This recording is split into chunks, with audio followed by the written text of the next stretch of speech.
with students of interior architecture.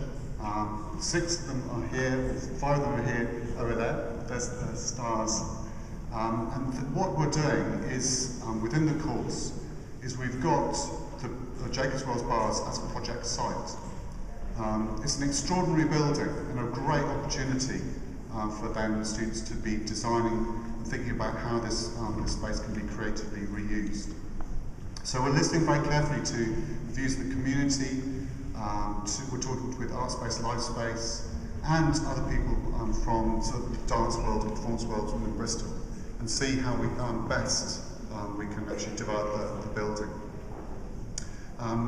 We tend to, within UWE, we've got 6 architectural courses, 650 students.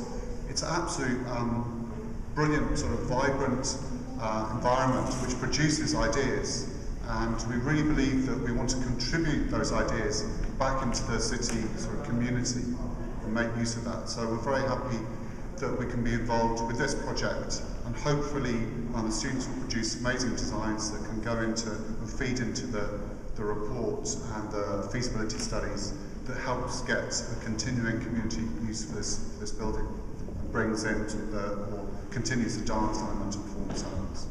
So the students are very happy to speak to you about their ideas. On the back wall at the deep end, we've got some films running, and the films are about the students, how they're seeing the building, how they're kind of, what they think of the building and exploring it using film.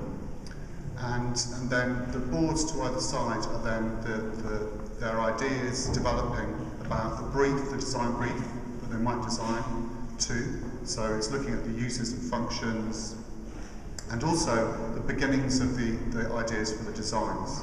And we hope that we'll be able to come back in March to then exhibit the final designs of the students' work. So it's great to see so many people here and such enthusiasm for what is a fantastic building. We can hope we can contribute to that process of seeing it continue. Thank you.